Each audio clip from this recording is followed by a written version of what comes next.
해시 초대석. 그렇습니다. 네, 처음 만들어보는 코너죠. 네. 초대 해시 초대석의 첫 번째 게스트. 엄청난 중량감을 가진 분입니다. 그렇죠. 이렇게 되면 이제 2회차 게스트가 어진간한 사람 부르면 안 되겠어요. 그렇죠. 점점 네. 커지시겠죠. 네. 뭐가 커진다는 거야? 중량감이라는 저보다 단어는. 중량감 있는 사람 많지 않습니다. 아 예, 그렇죠. 예, 쉽지 않습니다. 질량으로 따져서. 약간 저랑 약간 뭐 양쪽 저울에 매달리면 비슷한 느낌이 될 것 같은 뭐 그런 유시민 느낌인데. 조국도 질량감은 거업에 대적할 중량급이라고 하셨는데 뭐 그렇습니다. 많은 분들 정답 맞춰 주셨는데 우리 그러면은 박성재 기자님 네. 지금 외람된 말씀입니다만 지금 현재 네. 건강 심리 상태는 어떠십니까? 뭐 아주 편안합니다. 그러세요? 몸은 아주 건강하고요. 네, 예. 마음은 조금 불편하고. 네. 불편한 이유에 대해서는 이제 네. 차근차근 이야기를 들어보겠고요. 예, 박성재 전 사장님 그리고 네. 뭐 기자님이라고 이제 여러분들도 부르셔도 좋고, 음. 그러니까 기자님이랑 부르는 게 의미가 있는 게, 네. 뭐 실제로 기자로 들어오셨고 네. 기자로 오랜 생활하셨고 사실은 보도국장까지 하셨으니까 이제 저널리스트로서 굉장히 오를 수 있는 커리어로는 뭐 정점에 오르셨고 사장은 사실은 거기서 중요한 건 아니잖아요. 그렇죠. 네. 예, 그 이후에 이제 MBC를 어떻게 새로 돌려놓을 것인가 이미 최승호 사장 시절에 이제 해놓으셨던 것들의 바탕에서 네. MBC를 어떻게 다시 시민의 품으로 돌릴 것인가 음. 그리고 이렇게 미디어 환경의 변화에서 어떻게 지상파의 위기를 극복할 것인가 이런 복합적인 상황 속에서 이제 사장의 중임을 맡으셨죠. 네. 네, 그리고 계시는 동안 상당한 성과들이 좀 있었고요. 네. 그리고 그러면 MBC가 이 정도면 이제 돌아왔다. 우리의 의미 있는 MBC가 됐다. 마봉춘이 돌아왔다. 그리고 이제 공영방송이 좀 더 나은 모습을 이제 뭐 선언도 하셨으니까 네. 이제 더 이상 MBC는 TV만이 아니고 그냥 방송만이 아니라고 선언을 하셨기 때문에 이제 보일 수 있었던 여러 가지 것들이 있었는데 네. 이게 묘하게도 이제 시기가 그렇습니다. 정부 교체 시기하고도 맞물렸고 네. 또 사장이 이제 물러나시게 됐고 예. 뭐 이제 잘리신 건 아니라서 다행이긴 합니다만 네. 지금 계신 이제 안 사장님 같은 경우도 이제 여러 가지로 이제 어려움들을 겪고 계신 그런 상태에서 책을 내셨습니다. MBC를 날리면. 근데 이게 제가 오늘 사실은 나오실 분들 다 알려드리진 않느라고 힌트만 주고 남발을 했는데 네. 미확인 비행물체라고 했어요. 미확인 비행물체. 네, 미확인 비행물체. 네. 뭔가 날아가고 있는데 네. 그 날아가는 게 뭔지 잘 모르겠네요. 굉장히 고품격 그게 말장난 네. 힌트였었군요. 네. 근데 그 힌트를 몇 분이나 접수를 했을지는 잘 모르겠습니다.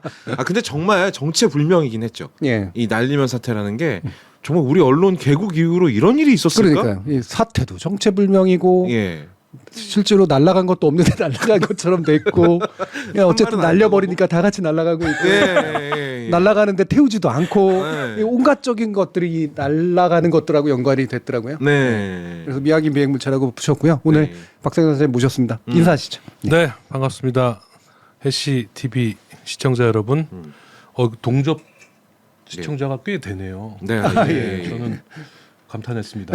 이 시간에 이 정도 시청자 규모가 예. 이게 쉽지 않거든요. 저희가 정말 힘들게 읽은 겁니다. 네. 하여튼 뭐 여기 불러주셔서 감사하고 제가 오늘 뭐 이 재밌게만 얘기할 수 있는 그렇죠. 주제가 네. 아니라서 네.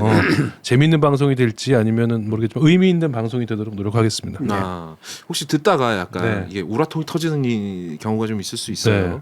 왜냐하면 그러니까 제가 알고 있는 네. 건너로 알고 있는 것만 해도 만약 진짜 내가 만약에 당사자고 MBC 안에서 일하고 있는 혹은 기자 관계자인데 네. 저런 황당한 이야기를 들으면 진짜 도시락 폭탄이라도 던지고 싶겠다라는 생각이 드는 에피소드가 한둘이 아니었거든요. 예. 그래서 오늘 혈압이 높으신 분들은 좀 중간중간 끊어가면서 쉬어가면서 들으시는 거를 추천드리겠습니다. 네. 개인적으로 가장 먼저 궁금한 건 이거거든요. 그러니까 바이든 날리면 사태가 터졌을 때 왜 네. MBC만 갖고 일어나? 제가 예. 늘 주장하는데 그 주유소 습격 사건이라는 영화 기억나세요? 기억납니다. 거기서 보면은 예. 나는 한 놈만 네. 패 그러잖아요. 한 놈만 빵. 네. 그러면 이제 한 놈만 패면 나머지들은 다 쫄잖아요. 네. 예, 그거랑 똑같은 거죠. 그러니까 그러니까 제일 타격하기 좋은 네. 핑계를 잡아서 예. 빌미를 잡아서 한 놈만 패면 나머지는 알아서 엎드린다라는 작전이라고 생각합니다. 물론 MBC가 바이든이라는 단어를 넣어서 보도를 한 게 가장 빠르긴 했지만 네. 그게 몇 시간도 아니고 한 2, 30분 네, 몇 분 차이였었거든요. 그게 왜 그런가 하면 우리 유튜브 뉴스팀이 일을 잘해요. 일을 잘해가지고 9시 40분에 청와대의 모든 영상은 대통령실의 모든 영상은 엠바고가 걸립니다. 네, 이게 네, 뭐 네. 보도하지 말라는 게 아니라 네. 기다렸다 동시에 네. 보도하도록. 근데 9시 40분에 엠바고가 풀렸거든요. 예. 근데 저희는 그 한 9시쯤부터 이런 게 있다는 거를 이제 알았대요. 이제 들어온 영상에 네네네. 미리 준비를 한 거죠. 네. 그러니까 보통 아무리 빨라도 편집하려면 한 1시간 정도 걸리는데 그렇죠. 짧은 영상이라도 미리 거의 편집해 놓고 있다가 10시 7분에 올린 거예요. 그리고 한 10시 반 정도부터 다른 모든 언론사들이 유튜브로 막 올리기 시작했어요. 그러니까 우리는 그냥 한 20여 분 빨리 올린 것뿐이에요. 그냥 뭐 떨어지는 빗방울 중에 제일 먼저 떨어진 빗방울 정도. 예, 근데 이를 이제 열심히 네. 잘했다는 이유로 이제 목표가 된 거죠. 예. 그런데 이런 얘기를 하더라고요. 다른 방송이 만약에 먼저 올렸다, TV조선이라든가 네. 뭐 MBN이라든가 SBS라든가 이런 방송이 올렸으면은 그렇게 가짜 뉴스의 진원지라고 공격을 당했을까? 그리고 뭐 사장부터 기자들까지 고소 고발 당하고 수사를 받고 막 그런 일이 벌어졌을까? 그리고 그 이후에 벌어진 일련의 사태들이 일어났을까?라고 의문은 좀 가져보죠. 그게 입증이 됐던 게 그때 당시에 정부가 굉장히 압박을 하니까 그 방송 기자단 아마 청와대 출입 방송 기자단이었던 것 같은데 네. 같이 기자단. 입장을 냈어요. 그렇죠. 입장을 냈는데 거기 TV조선이 들어갔어요. 맞아요. 그럼요. 맞아요. 왜냐면 예. TV조선 기억나요, 자기들도 보도를 했거든. 똑같이 그렇지. 자막을 써서 보도를 했거든. 그리고 그 영상이 요새는 시스템이 좋아가지고 그 대통령실의 모든 취재 영상은 다 풀이에요. 풀이니까 어떤 카메라 기자가 찍어도 동시에 공유되죠. 이렇게 그 출입 기자들의 노트북에 같은 시간에 전송이 쫙 됩니다. 그러니까 다 같이 모니터를 한 거예요. 비슷한 시간에. 물론 네네. 그걸 발견한 거는 방송 기자들이 먼저 발견했지만 신문 기자들은 좀 천천히 보니까. 네네. 그러니까 그 뉴욕에 있던 이 프레스센터에서 네. 기자들이 출입 기자들이 다 같이 동시에 거의 동시에 이걸 확인을 한 거죠. 그리고 각자 다 본사로 보고를 한 거죠. 왜 이게 심상치 않은 발언이니까. 그런데 다 보도를 준비하고 있었고 MBC가 조금 더 먼저 나간 거죠. 그것뿐입니다. 그러니까요. 그때 당시 TV조선도 같이 항의하는 입장에 들어갔다는 것 자체가 네. 만약에 다른 방송국이 했으면은 이렇게 했겠느냐. 이 TV조선도 같이 항의할 정도로 사실 너무 명백한 사실이니까 네. 사실 MBC만 타깃으로 잡힌 거지 아마 다른 방송국이 했으면은 그냥 넘어갔을 가능성이 그렇죠. 있다는 거예요. 저는 네. 넘어갔을 거라고 봅니다. 예. 만약 일반적인 상황이었다면은 먼저 터트렸으니까 오히려 칭찬받을 일 아닙니까 이거는? 근데 진짜까지는 안 했을 것 같아요. 아니 그러니까 대통령- 그건 네. 일반적인 상황. 일반적인 아니 그러니까 이제 윤석열 대통령이 바이든하고 38초인가 48초 동안 네. 환담을 나눴잖아요. 네. 거기서 나오게 뭐 둘이 사이 좋은 대화 같은 거를 먼저 보도했다. 네. 그렇지. 그러면은 칭찬받았겠죠. 그렇죠. 너 이 녀석 잘했어. 뭐 이렇게. 근데 저는 아직도 그걸 환남이라고 인정 못 하겠습니다. 사실 우리 그때 이제 보도 비평했었잖아요. 예. 네. 그러니까 이제 MBC가 물론 얼마 차이를 두고 가장 먼저 나갔고 쭉 따라가기 쭉 했고 이미 다 가지고 있던 것들이니까. 네. 네. 그리고 초기에 이제 뭐 방송 영상 기자단이니 기타 이제 이 저널리즘계에 근무하는 사람들은 다 어이없어하는 분위기가 그렇죠. 있었는데 그러다가 분위기가 반전이잖아요. 네, 네, 네, 네. MBC를 찍고 치기 시작하고 치는 게 장난이 아닌 것 같아. 이거는 그냥 결심하고 치는 거야. 네. 라는 느낌이 드니까 이제 쓱 네. 빠지기 시작을 하잖아요. 네. 다른 제가 언론사들이. 그래서 이 책에다가 그 얘기 그날의 그 순간을 가지고 제가 시작을 했거든요. 네. 우리 저 교수님이 추천사도 써주셨지만 거기에 보면은 지록 이마 고사를 제가 좀 인용을 했습니다. 네. 근데 지록 이마 말을 사슴이라고 우기는 네, 네. 예. 그 진나라 때 황간의 얘기잖아요. 네. 근데 사슴 아니고 말입니다라고 얘기한 충신들이 있었어요. 아, 있었겠죠. 그 충신들을 다 죽였어요. 아. 진실을 얘기한 신하들을 다 죽였다라는 게 핵심입니다. 저는 그래서 그 지록이마라는 고사를 집어넣은 거고요. MBC가 바로 그런 경우에 해당되는 그런 거라고 저는 그때 직감을 했죠. MBC는 그렇게 본보기로 치기에는 네. 우리나라 3대 방송사 KBS 다음 가는 규모를 가지고 네. 있는 규모로 치면. 네, 규모로 치면 하지만 영향력은 치면 네, 이제 KBS 이상 가는 네, 저도 기시감을 느꼈어요. 네. 그게 어떤 거냐면은 2008년에 있었던 네. 광우병을 다룬 PD 수첩을 가지고 PD 수첩 PD들을 다 어디로 보내고 막 강제로 수사하고 체포하고 네. 체포했어요. 조사하려고. 네. 그때 제가 노조위원장이었거든요. 아. 그래서 그 당시 사장님이 엄기영 씨였는데 그 양반이 지켜주질 않았어요. 그렇죠. 잡혀가는 거를. 예. 그래서 제가 못 잡아가도록 네. PD들을 노조위원장이 어디다 숨겨가지고 노조가 지켜줬어요. 그때 그게 기억이 났죠. 네. 그때도 모든 언론이 그 노무현 정권 때는 네. 노무현 정부 때는 그 수입 쇠고기의 문제점을 뭐 광우병 위험이 있다 네, 이런 네. 얘기를 똑같은 기사를 다 썼거든요. 네. 근데 이명박 대통령이 딱 집권하고 미국 갔다 오면서 네. 그 SLM하고 SRM하고 뭐 이상한 물질들 네. 다 이렇게 한꺼번에 들어왔기 때문에 이게 문제가 된 거잖아요. 네, 네, 네. 미국 쇠고기 자체를 반대한 게 아니고 네, 맞아요. 그러니까 이 문제점을 보도한 PD 수첩을 본보기로 삼은 거죠. 마치 바이든이라고 보도한 언론사가 140개지만 네. MBC만 한 놈만 패는 것처럼 PD 수첩 하나만 붙잡고 늘어진 거죠. 예, 그때가 저는 생각이 났어요. 그러니까 거기서도 지금 MB 정권 때의 사람들이 지금 대통령실에 많이 들어가 있지 않습니까? 네. 비슷한 방식. 대표적인 네. 이동관 씨, 네. 예, 이동관 씨 같은 사람들이 윤석열 대통령에게 뭔가 계속 주입을 해주진 않았을까. MBC를 잡아야 된다. MBC를 뭐 네. 가만 놔두면 안 그렇죠. 된다. 제압하지 않으면 딴 데가 문제가 그러면은 생긴다. 정권이 위험해진다. 네. 당시 2008년처럼 네. 그렇게 생각하는 기류가 있었을 거라고 생각하고요. 실제로 그런 얘기들을 좀 들었습니다. 예. 그러니까 이제 사실은 이번 사태나 이제 그런 거 보면 물론 이건 너무나 황당한 거고 네. 전략적으로 분석할 필요도 없는 이제 사태인데 이 분석을 하게 만드는 일들이 지금 벌어지고 있잖아요. 네. 근데 이제 대부분의 다른 언론사도 사실은 겉으로 말을 안 했지 이제 이건 좀 심하지 않냐라고 생각을 했을 텐데 그러고 이렇게 작심하고 정권이 이제 칼을 들고 때리면 사실 이건 무서워지는 건 맞는 거고. 어휴, 무섭죠. 상당히 무섭잖아요. 수단들이 너무나 많으니까. 네. 그리고 이게 특히나 광기가 보이면 더 무섭잖아요. 그렇죠. 이게 말로 될 문제가 네, 아니라는 게 이제 맞아. 드러나기 시작을 하면 네. 그러면 사실은 이제 이게 아까도 제가 했지만 언론들이 빠지고 그러니까 같이 서 있지 않게 되죠.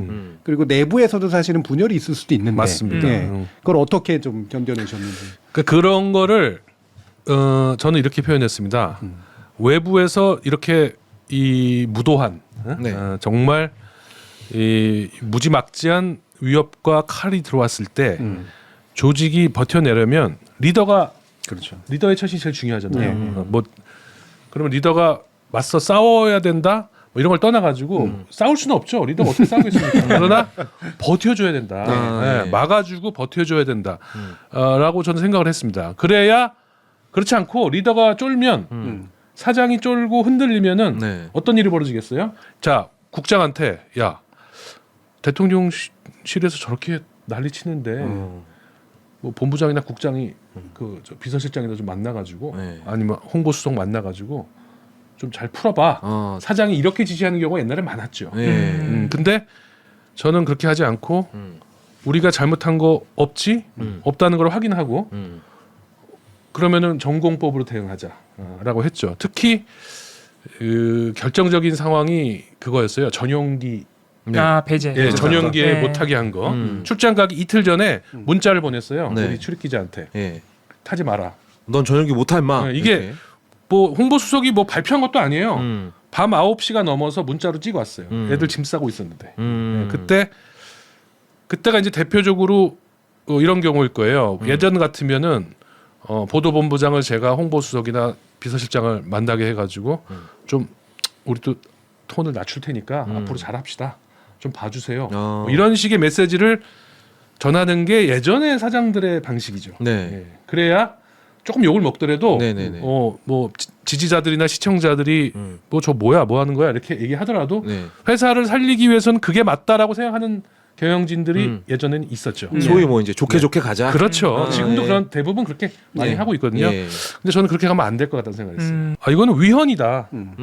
언론 자유를 언론 자유와 표현의 자유를 지키는 게 헌법에 명시돼 있는 네. 대통령의 그 의무인데 네. 이거를 저버린 위헌에 해당한다. 제가 헌법 소원을 내라고 그랬습니다. 근데 지금 헌법재판소에 네. 제 이름으로 헌법 소원이 올라가 있어요. 예. 아마 사장이 바뀌었으니까 네. 아마 뭐 바뀌었겠지만 네. 네. 그리고 그게 각하되지 않고 지금 본안에 올라가 있어요. 예. 근데 쥐고 있는 거예요 지금 그렇겠죠. 헌법 재판관들이. 거기도 네. 분위기 보고 있는 건가요? 모르겠어요. 이제 나올 때가 되는데 안 나오더라고요. 그게 지금. 한참 됐네. 1년 다 됐는데. 네. 뭐 일단 이제 노란봉투법은 나왔으니까 이제 분위기 슬슬 봐가면서. 예. 네. 예. 그 MBC가 엄청 그래서 그 과정 동안 그 전용기 배제도 마찬가지고 그 많이 두들겨 맞았어요. 날리면 네. 사태를 시작으로 해가지고 네. 그 전용기에 이상한 사람이 있다고. 그거는 이기주 기자가 그죠.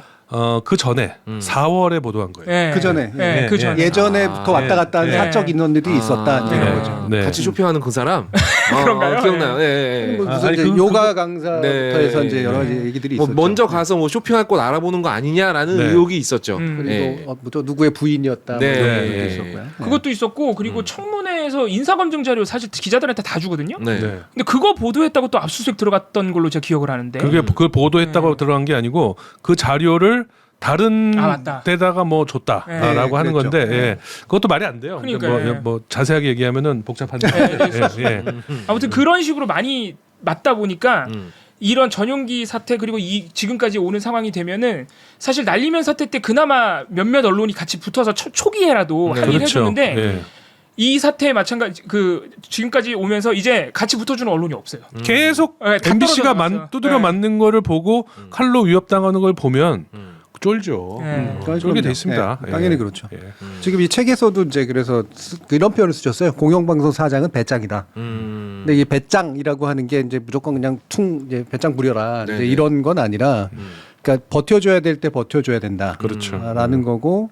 그게 또 공격을 해서 그러니까 우리 당했으니까 너도 뭐 저쪽을 찔러 뭐 이런 식으로 아유, 공격을 그런 건 유도하는 아니죠. 것도 아니잖아요. 네, 전공법으로 복싱의 룰을 하는 거예요. 예. 저쪽에서 때리면 우리도 같이 하고 원래 권력과 언론이 서로 비판하고 견제하고 네. 그런 거잖아요. 네, 네. 예, 그런데 칼이 들어온단 말이에요. 그러니까 이 칼을 어떻게 해야 되지?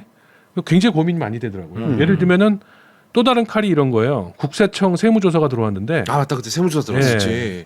3년 전에 국세청이 제가 사장 아닐 때인데 네.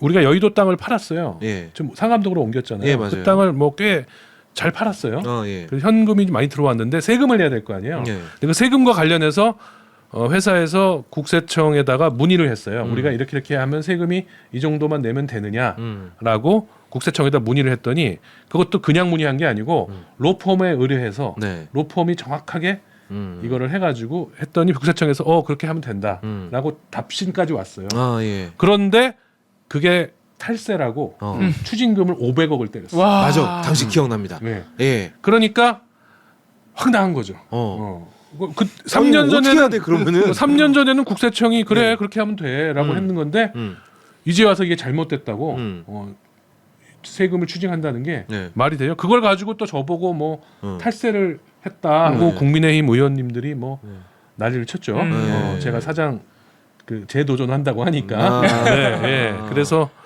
뭐 하여튼 그런 이상한 네. 탈들 또 뭐 노동청에서 근로감독이 들어와요. 맞아요. 특별 근로감독이. 그래가지고 임신한 여직원들, 여자 기자, PD, 아나운서들 중에 임신 초기에 네. 야근을 강요받은 적이 있느냐? 아니 야근을 일부 한 인원이 한 10여 명 있었어요. 아 예. 예, 예. 뭐 10여 명 정도 돼요. 근데 임신 초기엔 잘 모를 수도 있고 잘 모르죠. 잘 모르죠. 예. 그다음에 또 임신한 걸 알아도 초기니까 네네네. 그 내가 맡은 일이 있으니까 네. 이거는 말 안 하고 부장이나 팀장한테 말을 안 하고 이 야근은 내가 하겠습니다.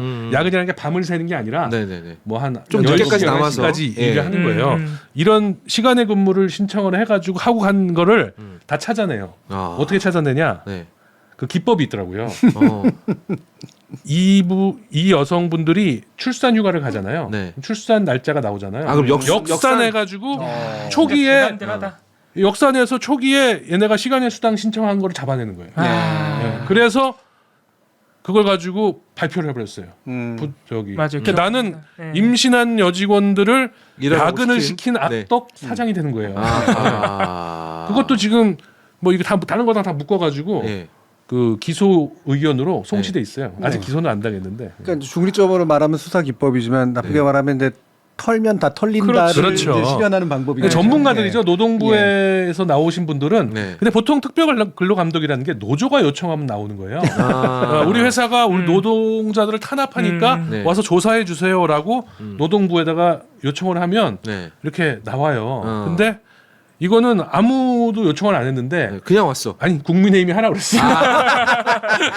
국민의힘의 요청으로. 국민의힘이 네. 국회 상임위에서 노동부 장관 불러다가 지금 뭐하냐 MBC 노동감독 안 하고 빨리 털어라. 털어라 어. 라고 한 거예요. 그리고 들어오더라고요. 후배들이 음. 사원들이 이제 흔들릴 것 같으면은 제가 계속 내가 다 막는다. 그러니까 나만 믿고 가자.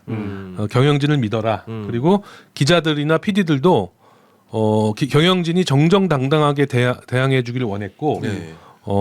숙이는 걸 원하지 않았습니다. MBC가 네. 그런 조직입니다. 그렇죠. 예. 제가 개인적으로 또 그분 이름 얘기해서 미안한데 엄기영 사장이 당시에 노조 연재가 별로 안 미안해하시는 것 같은데. 그때 당시 위원장이니까. 예. 엄 사장이 사람은 괜찮은 분이에요. 예. 좀 여려요. 아, 예. 그러니까 그때 방통위에서 PD 수첩에 사과 명령을 내렸어요. 그거 항소하면 되거든요. 네. 왜냐면 사과할 이유가 없잖아요. 당연하죠. 사실을 보도했는데 나중에 뭐. 다 무죄 났는데. 네네. 근데 그걸 사과를 하더라고요. 아. 사과를 어떻게 했냐면은 PD 수첩 시작할 때 앞에다가 파란 판에 뭐 이렇게 저희는 예, 이렇게 예. 해가지고 잘못된 방송을 했습니다. 이런 사과를 한 거예요. 음.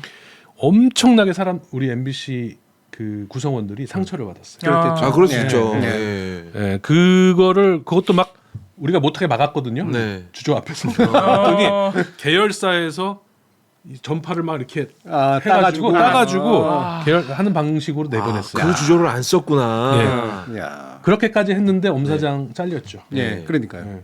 어차피 잘려요. 말도 잘리고. 말 들어도 잘리고. 정확히 맞네. 말하면 잘리기 전에 사퇴를 하신 건데. 네. 그리고 이제 한나라당 후보로 강원도지사 후보로 가시고. 그러니까. 그러니까 뭐 네. 저는 그렇게 이거 뭐 내가 대항을 해도 저항을 하지 않아도 어차피 나는 저쪽에 의해서 뭐 사법 처리를 당할 것 같다라는 생각이 들어요. 어떤 핑계를 대서라도. 예. 네네. 그러면 당연히 네. 버티고 싸워야죠. 그렇죠. 네. 이거는 뭐 부당한 칼에는 제가 맞서야죠. 근데 맞서는 방법이 많지는 않습니다. 그렇죠. 네. 예. 뭐 그렇다고 뉴스를 억지로 막 비판할 수는 없는 거 아니에요. 있는 거 그냥 제대로 보도하고 법적으로 할 수 있는 건 법적으로 하고 뭐 국세청에 대해서는 우리도 다시 소송을 내고 뭐 이런 식으로 이제 할 수밖에 없었던 예. 거죠. 그 아까도 어떤 분이 올려주셨는데 네. 투쟁하면 MBC지 뭐 이런 얘기도 해주셨고 그다음에 또 다른 분이 다른 언론사의 기자들은 그냥 직장인에 불과한 것 같은데 MBC는 그래도 이렇게 유난히 좀 잘 싸우거나 저항하는 수 있는 이유가 뭡니까? MBC에 뭔가 특별한 게 있습니까? 이런 네. 질문을 하세요. MBC DNA가 있긴 있는데 사실은 옛날만큼은 아니긴 합니다만. 예. MBC의 DNA는 그런 것 같아요. 센 사람들 소위 우리가 이제 살아있는 권력이라 하는데 살아있는 권력이 꼭 대통령, 뭐 여당 이런 건 아니잖아요. 그렇죠. 제가 볼 때 살아있는 권력들은 즉 센 권력들은 대통령일 수도 있고 여당일 수도 있고 야당일 수도 있고 그렇죠. 지금 같으면 검찰.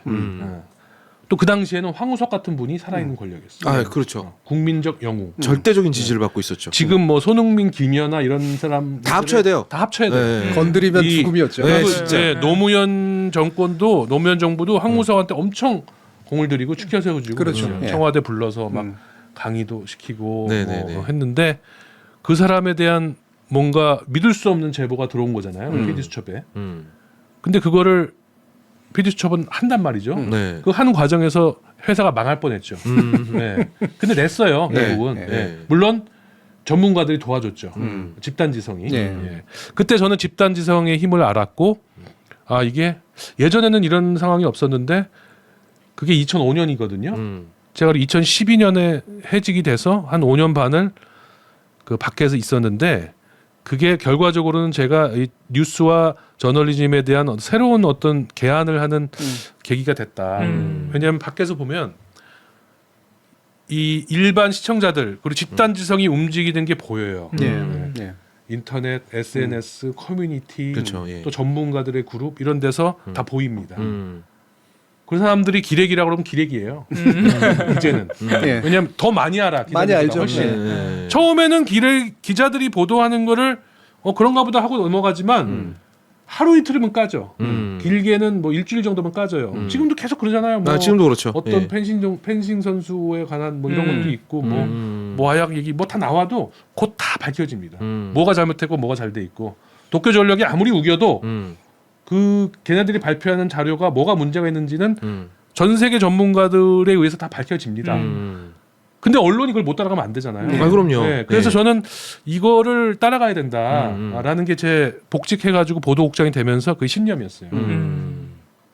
그런 게 이제 뭐 예를 들면 조국 보도 네. 뭐 이런 예. 데서 제가 조금 신경을 많이 썼죠. 예. 그게 되게 중요한 포인트라고. 근데 실제로 책에서도 이제 그 많이 써놓으셨고 아까도 그 얘기를 하죠. MBDNA는 단지 그냥 뭐 그 현재 집권 세력이니까 그냥 깐다 뭐 이런 거야 아니라 당대 권력이 뭐냐. 그렇죠. 여기에 대한 판단이 굉장히 중요하고 네. 그 권력이 어떤 무도함을 가지고 이제 일을 하느냐. 사실 이 부분에 대한 판단인데 네. 그게 이제 야당일 수도 있고 여당일 수도 있고 대통령일 수도 있고 검찰일 수도 있다는 판단을 그렇죠. 하셨잖아요. 그리고 책에도 그때 쓰셨어요. 그래서 조국 보도가 유난히 좀 달랐던 이유가 정파적인 거였느냐.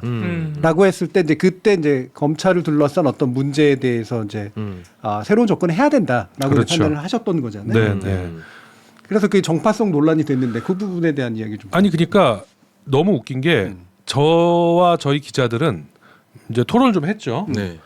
물론 이 표창장 문제 같은 경우는 굉장히 이상한 확인할 수 없는 팩트들이 그렇죠. 너무 많아서 예. 그거는 어차피 검찰에 끌려갈 수밖에 좀 없는 면이 있었어요. 예. 근데 초기에는 그 사모펀드 관련 뉴스가 어마어마하게 예. 쏟아져 그렇죠. 나왔거든요. 그게 거의 사모펀드가 핵심이었죠. 처음- 그걸로 시작이 됐어요. 사실은 그 사모펀드 기사에 하루에도 수십 개씩 단독 보도가 쏟아져 나오면서 그 핵심 이 물결이 뭐였냐면 권력형 비리다 이거. 그렇죠. 맞아요. 조국이 권력형 민정수석으로 부정부패다. 있으면서 예. 사모펀드를 자기가 만들어 가지고 거기다가 돈을 땡겨오고 뭐 그다음에 그 사모펀드에서 투자한 회사들이 무슨 인허가를 받는데 조국이 마치 뭐 개입해가지고 뭐 봐준 것처럼 영향력을 예. 행사하는 이러면서 것처럼. 뭐 아주 구린내가 난다 뭐 이런 제목도 나오고 막 별의별 기사가 다 나왔는데 정작 검찰 공소장에는 그런 게 하나도 없었어요. 네, 맞아요. 즉 이게 다 언론 플레이였던 거예요. 예, 그때 저는 야 이거는 조국이 권력자고 검찰이 조국을 단죄하는 정의의 어떤 뭐 칼인가? 이거 아닌 것 같다. 얘네도 권력이고 조국도 물론 권력자죠. 문 대통령이 가장 신임받은 사람이니까. 예. 그쵸, 그쵸, 그쵸. 그러나 누가 어떤 말을 하는 게 누구의 말이 맞는가는 우리가 검증을 해봐야 되는데 지금 당장 검증이 안 된다면은 무턱대고 받았으면 안 된다라는 내부적인 합의를 제가 좀 이끌어냈어요. 네, 그래서 처음에는 제가 그렇게 얘기하니까 기자들 중에 고참 기자들이 아니 MBC, 저 KBS, SBS, JTBC는 맨날 저렇게 그렇지. 특종하는데 왜 우리는 국장이 이렇게 차분하게 가자고 그러냐. 이거 그러면은 우리 뉴스 힘 빠진다. 이거 뭐 이렇게 얘기하는 사람도 있고 어떤 기자들은 국장이 문빠야. 예. 어? 뭐 이렇게 얘기한. 그 뭐- 너무 얼마나 무식한 결론입니까? 아니 이거 그거 말도 약간 안 되게 되게 쉬운 문빠라서 결론이죠. 그런 거 쉬운 아니야? 결론. 예. 네. 국장이 마치 뭐 이런 거예요. 국장이 조국을 봐주려고 하는 거 아니야? 이렇게 생각했다는 거예요. 제가 지금 이름을 말할 수 없는 어떤 분이 자기네 법조 기자들한테 네. 제가 직접 들은 얘기입니다. 술자리에서 야 우리도 MBC 같이 가야 되는 거 아니야? 왜 MBC 우리가 왜 이렇게 막 끌려다니는 검찰에 끌려다니는 거 아니야? 이렇게 얘기했더니 그 법조 기자의 고참이 그랬대요. 아니 MBC는 문바 방송이잖아요. 아. 이렇게 얘기를 했다는 거예요. 그러니까 이 당시에 검찰이 이렇게 흘려주는 기사를 그대로 써가지고 조국 장관을 공격하는 것을 네. 권력에 대한 정당한 비판이다. 그렇게 받아. 라고 네. 한 거고 MBC는 음. 어용이다. 뭐 예를 들면 이렇게 의심하는 거죠. 당시 저희 그러니까 해시 태그 시절이었죠. 네. 저 교수님도 이 주제를 많이 다뤘었고 그렇죠. 그때 이제 공통적으로 나왔던 얘기가 법조 기자들이 검찰에서 던져주는 정보에 대해서 의심을 품는 것 자체를 약간 못하죠. 배신처럼 생각하는 경향이 좀 있고 그렇죠. 네. 약간 이게 검사 동일체가 아니라 네. 그 법조 기자들과 검사와 완전 인격적으로 동일하다는 착각을 하고 있는 것 같다. 시선이 맞춰져 있고. 네. 네. 그 얘기를 네. 제가 책에다 썼어요. 음. 그 충남대 김재현 교수가 세미나에서 한 말인데 정의롭다는 착각이라는 표현을 네. 썼어요. 네. 검찰에. 네. 그 검찰이 그 우리 저 내부자들이라는 영화 보면 네. 그 이경영 씨가 검사 출신 정치인이잖아요. 네. 뭐술 마시면서 한 얘기가 아. 나와요. 내가 옛날에 말이야. 아, 내 정의의 검사 뭐 정의의 어쩌다. 사도였고 내가 수사하다 보니까 그 돈 먹은 놈이 우리 선배고 검사장이더라고. 막, 예. 내가 죽여버렸어. 뭐 예.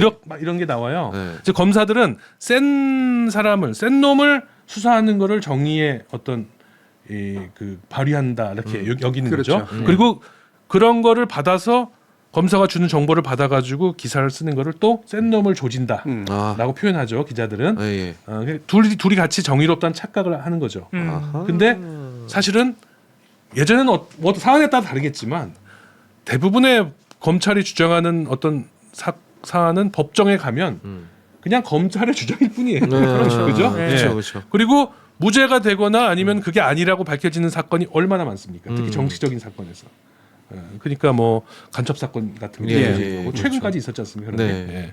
또 뭐 많은 사례가 있었죠. 예. 그러니까 제가 일일이 말하기는 힘들지만은 그런 것들에 대한 그 자각이 언론이 가장 늦다.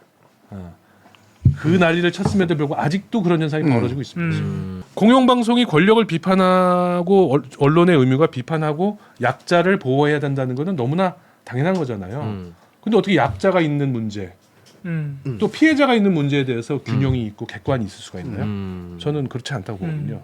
네. 그런 게 MBC의 DNA 좀 있습니다. 옛날부터. 그게 우리가 근데 세월호 때 그걸 지키지 못했어요. 그때는 보도를 지휘하던 사람들이 이상한 사람들이었기 때문에 예. 기자들도 좀 거기에 휩쓸리고 그런 DNA를 가졌던 기자들은 다 쫓겨나 있었고 막 새로 뽑은 기자들을 가지고 그냥 시키는 대로 일하는 그런 네. 기자들을 가지고 뉴스를 했었어요. 네. 그때 세월호 때 굉장히 유족들한테 죄를 많이 졌죠. 저희가 이태원 참사 때는 그러면 안 된다. 라는 게 아마 거의 이 조직이 전체가 아마 느끼고 있었을 거예요. 네. 그러니까 거기다 대고 무슨 균형, 정부의 입장, 그럼 이상민 장관의 입장과 유족들의 입장을 어떻게 50대 50으로 보도합니까? 그렇죠. 말도 안 되는 거죠. 말도 안 그거는. 되는 거죠. 오히려 유족의 입장을 더 많이 보도해줘야죠. 네, 그게 맞죠. 네. 예, 예. 그러니까 그런 것들이 이제 다른데도 검찰과 피의자의 입장도 좀 따져볼 만한 거예요. 네. 그게 여러 가지 사건들이 있지만 그게 정치인이건 아니면은 일반이건 간에 지금 뉴스타파 사태 같은 것도 지금 할 말이 많은데 이 주장은 다르니까 예, 예. 하여튼 그런 식에서 검증하고 탐사하고 뭔가 진실이 뭔가를 추적하고 이런 게 중요한 거지 균형을 맞추고 뭐 그렇죠. 객관성을 띠고 이런 거는 오히려 이거 뉴스나 저널리즘을 어떻게 해보려는 사람들의 논리다라고 저는 보고 있습니다. 확실히 어떤 조직의 분위기라는 것이 구성원들한테 미치는 영향이 무시할 수 없는 것 같아요. 아 그럼요. 네. 사람이라고 하는 존재가. 예. 뭐 이제 저기 저 길 건너 이제 강 건너 목동에 있는 방송국은 조직 분위기가 그러니까 거기 있는 구성원들도 역시 굉장히 빠르게 움직이거든요. 아니, 목동이라고 얘기하면 어딘지 다 알잖아요. 알라고 한 얘기야. 목동에 CBS 있지 않습니까? 네, CBS 있습니다. 예, 예, 예. 다른 언론사 얘기는 하지 않습니다. 아 이거 그냥 제가 하는 얘기입니다. 제가 겪은 바로 이게 뭐 바람 방향이 바뀌면 바람보다 먼저 눕는다라는 얘기가 뭐 거의 정설이기 때문에. 예. 근데 MBC가 그런 DNA 뭐 네. 아무튼 그런 의식적인 노력을 한다는 것, 그러니까 약자의 목소리를 일부러 더 보도하고 네. 해준다는 거가 그게 바로 느껴졌던 게 2017년에 이제 정상화 과정을 거치면서 네. 뉴스데스크가 시청자들한테 욕을 많이 먹으면서도 엄청 바뀌려고 노력을 많이 했어요. 정확히 보셨네요. 네. 예. 엄청 많이 바뀌려고 노력 많이 많이 했고 했습니다. 그거를 앵커들이 얘기해. 네. 그게 저는 제일 놀라웠는데 네. 얘기해. 계속 고백하고. 네, 고백해. 뭘 잘못했는지 고백하고 막 사과하고 한 세 번인가 그래. 사과도 엄청 많이 했어요. 예. 예. 그 굉장히 놀라운 장면이었는데 근데 그렇게 어려운 과정을 거치면서 MBC 뉴스데스크가 지금까지 유지하고 있는 게 뭐냐면요. 예를 들어서 얼마 전에도 그 한전 하청 노동자 중에 전신주 위에 가서 작업을 하다가 고압에 감전돼서 돌아가신 분이 있어요. 네. 아주 젊은 30대 청년 노동자입니다. 근데 이분이 돌아가신 것도 MBC가 단독 보도를 했고 맞아요. 예. 그리고 이분이 그 한전이 원청인데 무죄가 났어요. 이것도 어제 MBC가 단독 보도를 아, 했는데 그랬나요? 사실 예. 예. 이게 그 방송 뉴스데스크 같은 이런 이 방송사 뉴스는요 몇 곡지 안 돼요. 따지고 보면 네. 몇 곡지 안 되니까 그런 노동자 사망 사건 같은 거는 의지를 가지고 넣어야 돼요. 그러니까 그렇죠. 예를 들어서 보도국장이 네. 우린 이렇게 갈 거야. 그렇게 안 하면 사실 못 넣습니다. 그래서 그런 노동자들의 사망 이야기 아니면 권리의 문제, 소수자의 권리의 문제 네. 이런 거 네. 방송국 뉴스에 거의 안 나오는 되게 구조적이고 현실적인 이유가 있거든요. 그래서 네. 그래서 누군가 의지를 발휘해 줘야 되는데 그 2017년부터 팍 바뀐 거예요. 그게 막 코너가 여러 개 생깁니다. 막 알고 보니도 있었고 막 맞습니다. 예, 이런 네. 코너들이 계속 생기면서 MBC 소수 의견이라는 제목의 맞아요. 예. 코너도 만들었었고요. 뭐 당신이 뉴스입니다라는 것도 맞아요. 이 약자들한테 마이크를 쥐어주고 뭐 그런 거였어요. 그거 다 제가 시킨 게 아니고 후배들이 기획한 거예요. 후배들이 기획해서 한번 해보자 했더니 막 아이디어가 많이 나오더라고요. 하자. 그렇게 해서 된 거죠. 지금 MBC가 시청자분들이 많은 분들이 좋아해 주시고 저희 언론진흥재단은 지워버렸지만 신뢰도 1위 하고 이런 것들이 그런 이유가 다 저는 거기에 있다고 봅니다. 의지를 갖고 바꾼 거예요. 그러니까 쉬운 비판, 쉬운 평가를 한다는 게 제가 TBS 시절부터 얘기를 했던 건데 네. 누군가 아까 집단지성 말씀하신 거하고 좀 연관되고요. 이게 집단지성이니 뭐 시민의 지지 이게 100% 동의하는 지지를 얘기하는 것도 아니고 집단지성이라고 하는 것 100%의 어떤 동의하는 의견이 아니에요. 네. 흐름이지 흐름. 네. 예, 어떤 시대 정신이기도 하고. 근데 이거를 이제 언론사가 이제 눈을 맞추려고 하느냐 아니냐의 차이가 이제 상당히 맞습니다. 있는데 실제로 언론사들은 엘리트주의 때문에 그렇기도 하고 내적 정파성 때문에 그렇기도 하고 이익 때문에 그렇기도 하면서 자신의 그냥 그거에 맞춘 선택을 하는데 거기에서 이제 대중들이 비판을 하거나 이제 뭔가 강하게 공격을 하면 그건 너가 정파적이어서 그래. 되게 쉬운 그렇죠. 정당성의 예, 근거를 대는 맞습니다. 거예요. 그래서 후쿠시마 문제를 네. 일본 말을 믿지 말고 더 우리가 정밀하게 검증해야 되고 뭐 이렇게 따라가면 안 된다 이렇게 보도하면 저 반정부야 그렇죠. 이렇게 나가는 거랑 똑같은 거죠. 네. 모든 걸 의도를 갖고 한다고 하는 거죠. 예를 들어서 지금 정부가 대북 정책이 강경 일변도로 지금 계속 바뀌고 있지 않습니까? 네. 장관까지 그런 사람이 와가지고 지금 걱정이 많은데 분짜자. 아니, 죄송합니다. 문재인 정부 때하고도 완전히 180도 바뀐 거잖아요. 네네네. 근데 문재인 정부 때는 모든 언론들이 그 어떤 대화, 그다음에 협상 이런 걸 통한 어떤 해결에 대해서 박수를 보내고 조중동까지도 맞아요. 아무 말 안 했거든요. 맞아요, 맞아요. 네, 그리고 얼마나 우리가 만나고 미국하고도 만나고 하는 거에 대해서 우리가 관심 있게 지켜보고 국민적인 이벤트로 보도하고 했습니까? 네. 그때 언론하고 지금 언론이 다릅니까? 똑같잖아요. 그렇죠. 그때가 언론이 지켰던 가치가 정권이 바뀌었다고 해서 바뀌면 안 되는 거잖아요. 즉 남북 문제 같은 것도 평화적으로 해결하고 최대한 협상으로 가야 된다. 힘의 대결이 아니고 이런 거는 너무나 기본적인 상식이었는데 네. 지금은 갑자기 언제 그랬냐는 또. 힘을 위한 평화가 예. 당연한 것처럼 막 바뀌고 있잖아요. 그러면 이제 MBC 같은 언론은 힘들어지는 거예요. 너도 빨갱이야? 이제 이렇게 되는 거죠. 너 종북이야? 네. 그때는 그런 얘기 안 했거든요. 네. 그렇죠. 네. 네. 그렇죠. 네. 네. 그러니까 북한 문제라든가 이런 거 될 때도 사실은 그 문재인 정부가 초기에 완전히 지지율이 치솟았던 게 이제 평창 올림픽을 네. 기점으로 해가지고 그렇게까지 막 그 되게 위기 상황에 빠졌던 남북 관계가 갑자기 해빙 무드로 바뀌고 뭔가가 진척되는 것 같으니까 정파적 지지율을 넘어서잖아요. 네. 그렇죠. 예. 그리고 뭔가를 추진하고 될 것 같으니까 이게 국민적 지지로 바뀌거든요. 맞아요. 근데 그 당시 문정부가 했던 것은 그러니까 특정 정파에 물론 견해가 들어가지만 가치관이 들어가지만 국민적 지지 형태로 바꿔낼 수 있었던 맞아요. 거잖아요. 네, 맞습니다. 그리고 언론도 거기에 눈을 맞췄던 거고. 네. 네. 근데 마치 이게 아무것도 없었던 것처럼 맞아요. 싹 돌아가잖아요. 예. 특히 지금의 이제 사실은 대결주의적 태도라고 하는 건 사실은 이거는 좀 정파적으로 갈려 있는 것 같아요. 맞아요. 네. 국민적인 지지가 어느 한쪽으로 가 있지도 않고 네. 우려도 있고 지지도 있고 이런 상태인데 이게 마치 새로운 시대 정신인 것처럼 그렇죠. 그런 식으로 가고 있는 거죠. 그리고 그런 거를 얘기하면은 뭐 종북 좌파라 그러고, 그렇죠. 예, 뭐 공산주의, 공산 전체주의 하고, 과거 역사적인 독립운동가까지도 막 뭐 하고. 원래 또 정치학과 출신. 근데 사람들은 그걸 안단 말이죠. 네. 이제 알죠. 제가 아까 집단지성 얘기했지만 기자들보다 더 잘 알고 이게 뭔가 이상하다는 걸 알아요. 그러니까 거기에 대해서 문제를 제기하고 비판하거나 아니면은 뭔가 검증해주는 언론이 신뢰도가 올라가게 돼 있는 거예요. 무조건 정권을 비판한다고 올라가지 않아요. 그럼요. 말 당연하죠. 만약에 정권 비판으로 올라갔으면 문재인 정부 때는 조선일보가 1등이에요. 그렇지. 그래야죠. 그때도 꼴찌였어요. 예. 그거는 이제 DNA의 문제죠. 그러니까 무조건 정권 비판한다고 올라가는 게 아니에요. 네. 옳은 말로 제대로 비판하면 올라가는 거예요. 네. MBC는 그래도 그 흉내를 열심히 냈고 그거를 잘 하려고 노력하는 것들을 시청자들이 알아주셨기 때문에 신뢰도가 올라가는 거죠. 그렇죠. 예. 그러니까 TBS의 뉴스 공장이 네. 라디오 시사 프로로서 뭔가 새로운 걸 했고 네. 그리고 특히나 이제 이명박 박근혜 정권을 거치면서 사람들이 목말라 했던 정보들을 알려주기 시작하면서 새로운 포맷을 개척한 거잖아요. 그렇죠. 그리고 나서 여러 가지 정책 입장에 대한 견해 차이는 있지만 적어도 그 정도로 가장 대중적인 프로그램이 된 건 그 시대에 맞는 뭔가가 있었기 때문에 사실 올라온 그렇죠. 거잖아요. 그럼 지금 그 자리를 왜 정권이 바뀌고 나서 네. 지금 정권 칭찬하는 데들이 못 차지하냐고. 그러니까. 그렇지. 네. 맞아. 그게 웃긴 거네. 맞아요. 정파적인 거라면 오로지 그것 때문이라면 그것 네. 때문에 가능해져야 되거든요. 네. 지금 근데- MBC가 왜 가장 신뢰받냐고. 그러니까. 정권도 바뀌었는데. 맞아.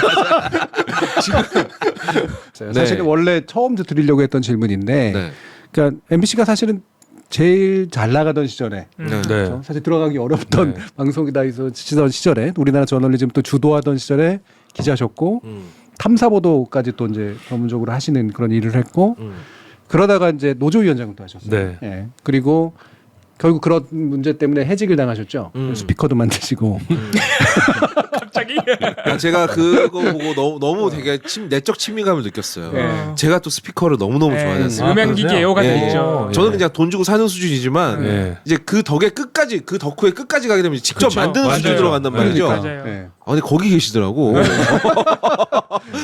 많이 또 이제 네. 그거 하셨고 네. 그리고 나서 복직 하신 언론인이 됐고 사실 네. 요즘 말을 민주화된 이후로 복직 언론인 해직 언론이라는 그러니까. 말이 나온 거죠. 이게 2010년대. 맞아 진짜. 그리고 나서 이제 보도국장으로 화려하게 또 부활하셨고 그다음에 사장까지 하셨잖아요. 사실 되게 이른 나이에 사장을 하신 쪽에 좀 가까우신 편이기도 한데 네. 예. 어떤 면에서 이제 커리어의 정점은 다 이제 끝내신 편인데 그 과정이 저는 사실은 한국 언론사, 한국 민주화 운동사 하고도 굉장히 많은 면들이 맞물려 있다라고 느끼거든요. 그렇죠. 개인사이기도 하지만 맞습니다. 예. 네. 그 부분에 대한 또 말씀 듣고 싶어요. 그러니까 93년에 입사를 했는데 그때 MBC의 전성기였죠. MBC, KBS의 전성기. 93년도. 특히 그렇죠. 방송이 그거밖에 없었잖아요. 맞아요. 네. SBS가 이제 그때 좀 생겨가지고 네. 막 따라오려고 했고 그리고 2007년 8년에 제가 노조위원장을 했는데 그때 종편이 생겼어요. 종편을 만들려고 법을 만들었어요. 네네. 그거에 제가 다른 언론사, 방송사 위원장들하고 함께 이제 저항하는 파업을 했다는 이유로 재판도 받고 뭐 그랬어요. 기소돼가지고 네. 검찰이 2년인가 구형하더라고요. 와. 결국 벌금형으로 끝났는데 네네. 예 그리고 그게 계기가 돼서 제가 좌파 언론인으로 찍혔어요.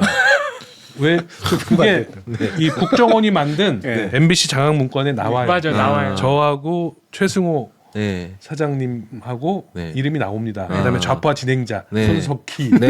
뭐 김미화, 아 맞아. 김재동 씨. 김미화 씨. 네, 좌파 종북 좌파 진행자. 네. 지금 그때 정준희 교수가 계셨으면 찍혔겠죠. 들어있지. 예, 예. 그리고 나서 2012년에 해고가 됐는데 네. 해고된 다음에 음. 2017년에 복직할 때쯤 돼가지고 서울중앙지검장 하던 윤석열 검사와 네. 3차장이던 한동훈 제3차장이 네. 국정원 수사를 합니다. 아. 국정원 수사를 하면서 영포 빌딩을 털어요. 아하. 기억나세요? 아, 기억납니다. 네, 기억납니다. 이명박 네. 전 대통령의 소유였던 네. 서초동에 있는 네. 거기서 수백 박스의 비밀 서류가 나왔는데 네. 거기에 그 장악 문구가 나온 거예요. 아. 그때 알았어요. 아. 내가 2012년에 잘린 게 네. 예정돼 있었구나. 아. 이동관이가 그 당시 사장이던 김재철 씨한테 그 서류를 보여주고 넘겨줬다고 검찰 수사에 나와요. 넘겨준 걸로 추정된다고. 네, 네, 네. 예. 그러니까 지금 부인하고 있지만 이동관 씨는 그래서 나는 예정돼 있었구나. 즉 보수 정권으로 넘어가면서 보수 정권이 MBC와 언론을 장악하기 위해서 종편을 만들었고 그 과정에서 해직 언론 사태가 벌어지고 낙하산 사장들로 인한 대한민국 방송의 암흑기가 왔거든요. 네. JTBC는 근데 거기서 또 네. 이렇게 올라가고 이게 네. 역사의 참 그렇죠. 아이러니죠. 아이러니죠. 예. 네. 그런데 그러다가 다시 정권이 넘어오면서 촛불로 인해서 넘어오면서 제가 다시 돌아왔죠. 네. 그러니까 이런 걸 보면서 제가 후배들한테 하는 말이 있습니다. 그리고 사장까지 됐잖아요. 인생 길게 봐. 선배 우리 좀 뭐 선배처럼 잘리는 거예요. 뭐 이렇게 나오면은 예. 야 인생 길게 봐. 나 사장 됐잖아. 아. 그러니까 지금도 길게 봐야 되는 거예요. 사실. 그렇죠. 그럼요. 예, 제가 지금 그 얘기를 뭐 하려는 게 아니라 지금도 그 과정이에요. 네. 지금 과정이고 어떻게 될지 모르는데 저는 요새 보면서 우리 국민들은 그래도 현명하다. 뭐가 잘못됐으면 잘못됐다고 느끼는 거다. 네. 문재인 정부가 후반에 또 지지율이 많이 떨어지고 욕을 많이 먹은 것도 국민들이 정확히 보신 부분이 분명히 있겠죠. 그럼요. 예, 네. 있으니까 여러 가지 정책에서 실수한 게 있고 네. 마찬가지로 지금 정부에 대해서 국민들이 비판의 목소리를 높이는 것도 현명하시기 때문인 거예요. 그러니까는 결국은 우리 시청자 국민들이 해결해 준다. 그리고 언론은 그 흐름에 따라가야 된다라는 거죠. 예. 공영방송이 무너지면 저는 유튜브도 무너진다. 순망치안이라고 저는 생각합니다.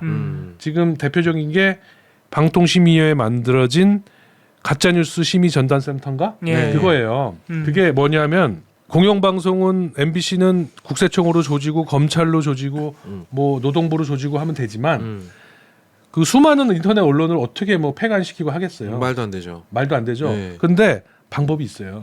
네이버 다음을 조지면 되거든요. 그렇지. 예. 예. 이 뉴스는 가짜 뉴스다라고 도장을 딱 찍어요. 그럼 네이버 다음에 알아서 내려요. 네이버는 지금 벌써 트윗하고 있는 것 같아요. 그럼요. 그렇죠. 예. 그거 간단해요.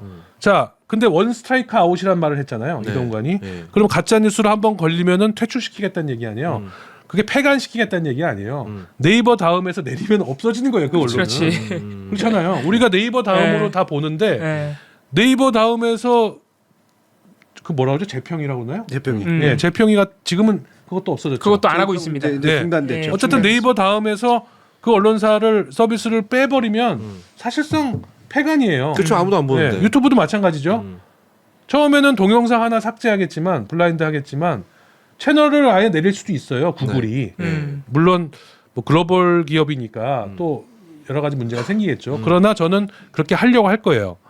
총선 이후에 법을 만들 것 같아요. 네. 어. 무슨 법이냐면은 뭐 인터넷 동영상 관리와 규제에 관한 법률 뭐 이런 거. 예. 예. 플랫폼의 책임성을 뭐 강화하는 이런 거. 법률. 해가지고 이런 거 만들 거예요. 예. 분명 히 그래가지고 시행령으로 막 이상한 거 뭐 만들어 놓고 이거를 하려고 할 거예요. 그래서 알아서 네이버 다음 구글이 컨트롤 하게 자기들은 손 안 대고 코 푸는 거죠. 당연하죠. 우리가 폐간시켰어? 아니야. 맞아. 니네 정보화 시킨 거야. 이렇게 되는 거죠. 그러니까는 그 특히 네이버 다음 얼마나 약점이 많습니까? 카카오 네. 이번에 이미 저 터지고 있죠 지금. 있죠. 예. 맞아요. 나는 과연 주가 조작 문제 때문에 저렇게 김범수 씨를 저렇게 막 몰아붙이나? 예, 그럴 리가. 아닐 수도 있다. 그렇죠. 라는 네. 생각이 드는 거죠. 네. 시기적으로 그렇죠. 다각적인 시기적으로. 다각적인 포석이 있을 수 네. 있다고 보는 거죠. 그러니까 굉장히 중요한 말씀하셨어요. 예. 이게 이제 일반 여러분들의 냉소를 제가 계속해서 제가 시민의 태도를 비판하지는 않지만 여러분의 냉소를 비판했던 이유가 바로 이런 거거든요. 당장에 공영방송이 마음에 들지 않고 내 뜻대로 움직여주지 않는다고 해도 이게 아직은 공영방송 형태로 남아 있어야 언젠가 길게 보고 내 거로 다시 만들지. 이게 사라지고 나면 이제 내 그렇죠. 거로 만들 것도 없다라고 하는 그렇죠. 거. 이게 이제 굉장히 중요한 부분이고 두 번째로는 이게 사실 유튜브나 아니면 언론 인터넷 상황에서 저희도 우리가 끊임없이 얘기했잖아요. 우리는 보도하는 방송이 아니라고. 우리는 남의 보도를 보고 비평해서 길을 잡는 방송이라고. 그럼 애초에 이 로우 머티리라고 볼 수 있는 원재료를 누군가는 제공해 줘야 되는데 네. 그 제공해 준 핵심적인 것들이 사라지고 나면 무슨 세상이 펼쳐질까. 그렇죠. 예. 예, 우리나라에서 공영방송이 해주는 굉장히 중요한 영상 저널리스트로서의 역할이라는 게 있는데 네. 이 원소스가 사라지는 거예요. 맞습니다. 이거는 굉장히 심각한 문제가 될 거다. 사라지고 나서 할 거다. 세 번째는 말씀처럼 의외로 유튜브 공간이나 온라인 공간이 통제하기가 쉬워요. 예, 옛날에 팟캐스트 경험만 해가지고 네네. 그때 나 꼼수 있었지. 우리는 또 이렇게 하면 돼. 이렇게 생각하지만 네. 말씀처럼 큰 데로 몰려 있을수록 큰 데는 약점이 많거든. 야, 거기만 잡으면 되는 거기를 거야. 때리면 되는 거예요. 그리고 알아서 우리가 점 찍어주면 알아서 내리도록. 그렇지. 네. 사실 유튜브 알고리즘 조금만 만지면요. 그 채널만 추천 목록에 안 뜨게 만들 수 있어요. 그렇죠. 그것도 가능하죠. 그렇죠. 예. 그건 조회수가 충분히 가능하죠. 아주 근데 아무도 유의미하게. 모르죠. 예, 아무도 아무도 몰라요. 몰라요. 네. 이러면. 그렇구나. 그렇게 하면은 사실은 채널을 내리거나 이런 명시적인 방법보다 필요 되게 없어. 음성적으로도 사실 그럼요. 탄압을 할 수가 있는 거예요. 네. 그러니까 위험한 거죠. 그러니까 저는 순망치안이라고 생각해요. 그렇죠. 예. 지상파가 무너지고 메이저 레거시 언론들이 무너지면 우리는 이거 보면 되지. 노. 아닙니다. 네. 같이 무너지고 전방위로 오고 있고 그것을 해서 언론을 장악함으로써 자기들의 기반을 공고하게 하려는 의도가 다분히 숨어 있다. 네. 그러니까 다 같이 저항해야 된다. 네. 라는 거죠. 그렇죠. 그리고 그 저항은 단추를 똑바로 껴야 된다. 네. 근데 뭐 밟으면 근데 뭐 우리가 뭐 나가서 무슨 촛불을 들고 시민들은 촛불을 들고 뭐 기자들은 파워를 이런 게 아니고 네네. 이 이슈와 이걸 정확히 알고 공영방송의 지금 위기의 문제점을 우리 시청자들이나 국민들이 좀 본질을 잘 이해하셔라 라고 하는 취지에서 제가 이 책을 쓴 겁니다. 야, 적절한 마무리입니다. 쿠션이 아주 멀리서 돌아왔습니다. 지금. 네, 예. 당구대를 한 3바퀴 돌아서 네. 들어왔는데 근데 아주 쉽게 썼으니까 네, 예. 네. 제가 네. 정준희 교수님이 네. 어떻게 100분 토론 진행자가 되는지. 근데 진행자를 바꾸겠대요. 좋은 분을 찾아봐라. 사장이 야 누구 진행자 시켜라고 못해요. 누구를 진행자로 가져올까 보고를 할까 했는데 시사교양본부장이 저희가 합의를 했습니다. 그러는 누구 했더니 정준희 교수가 좀 좋습니다. 속으로 같은 생각. 난 가만히 있었죠 그냥. 나쁘지 않네. 사장다운 포스가 있어요. 너무 좋아하면 안 돼요 또 사장님이. 예, 그래서